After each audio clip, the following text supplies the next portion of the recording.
Hi ನಮಸ್ಕಾರ. ನನಗೆ ಟ್ರೈನಲ್ಲಿ ಟ್ರಾವೆಲ್ ಮಾಡೋದು ಅಂದರೆ ತುಂಬ ಇಷ್ಟ. ಹಾಗಿದ್ರೆ ತುಂಬ ಟ್ರಿಪ್ ಮಾಡ್ತೀರಾ ಅಂತ ಕೇಳಬೇಡಿ. ಮದುವೆ ಆಗಿರೋ ಹೆಣ್ಮಕ್ಳಿಗೆ ಟ್ರಿಪ್ ಅಂದರೆ ಅಮ್ಮನ ಮನೆಗೆ ಹೋಗೋದು ಅಂತ. ನಾನಿರೋ ಅಪಾರ್ಟ್ಮೆಂಟ್ಗೆ ರೈಲ್ವೆ ಸ್ಟೇಷನ್ ತುಂಬ ಹತ್ತಿರದಲ್ಲಿದೆ ಅಂತಲೋ ಏನೋ ಗೊತ್ತಿಲ್ಲ. ಒಂದಲ್ಲ ಒಂದು ಕಾರಣ ಇದ್ದೇ ಇರುತ್ತೆ ಅಮ್ಮನ ಮನೆಗೆ ಹೋಗೋಕ್ಕೆ. ಹಾಗಾಗಿ 15 ದಿನಕ್ಕೊಂದ್ಸರಿ ಅಂತೂ ಮಂಡ್ಯಕ್ಕೆ ಹೋಗಿ ಬರೋದು ನನಗೆ ರೂಟೀನ್ ಆಗಿಬಿಟ್ಟಿದೆ. ಈ ಸರಿ ರೀಸನ್ ಅಮ್ಮನಿಗೆ ಹುಷಾರಿಲ್ಲ ಅನ್ನೋದು. ಸೊ ಮಂಡ್ಯಗೆ ಹೋಗೋಕ್ಕೆ ಅಂತ ರೈಲ್ವೆ ಸ್ಟೇಷನ್ಗೆ ನನ್ನ ಮಗನ ಜೊತೆ ಬಂದೆ. ಅಲ್ಲಿ ಆಲ್ರೆಡಿ ಸೂಪರ್ ಫಾಸ್ಟ್ ಗಾಡಿ ಬರ್ತಿದ್ದಿದ್ದು ಗೊತ್ತಾಯಿತು. ಕೌಂಟ್ರಿಗೆ ಹೋಗಿ ಟಿಕೆಟ್ ಕೇಳಿದ್ರೆ 60 ರೂಪಾಯಿ ಕೊಡಿ ಅಂದರು. ಇಷ್ಟೆಲ್ಲ ಸೂಪರ್ ಫಾಸ್ಟ್ಗೆ ಅಂದ್ಕೊಂಡು ಟಿಕೆಟ್ ತೊಗೊಂಡು ಟ್ರೈನಲ್ಲಿ ಕೂತ್ಕೊಂಡು ನನಗೆ ನಾನು ಅಂದ್ಕೊಂಡ ಮಟ್ಟಿಗೆ ಫಾಸ್ಟಾಗಿ ಟ್ರೈನ್ ಅಂತೂ ರೀಚ್ ಆಗಲಿಲ್ಲ ಅನಿಸಿದ್ದಂತೂ ನಿಜ.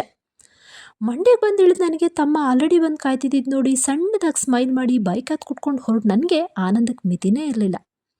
ಅಮ್ಮನ ನೋಡಿಕೊಂಡು ಆಸ್ಪತ್ರೆ ಅಂತೆಲ್ಲ ಓಡಾಡಿ ಲಾಸ್ಟ್ ನನ್ನ ಫೇವ್ರೆಟ್ ಜ್ಯೂಸ್ ಪಾಯಿಂಟ್ನಲ್ಲಿ ಜ್ಯೂಸ್ ಕುಡಿದು ಟೈಮ್ ನೋಡಿದ್ರೆ ನಿನಗೆ ರಿಟರ್ನ್ ಹೋಗೋದಕ್ಕೆ ಆಲ್ರೆಡಿ ಟೈಮ್ ಆಗಿದೆ ಮೇಡಮ್ ಅಂತ ವಾಚ್ ಮಾತಾಡ್ದಾಗಾಯಿತು.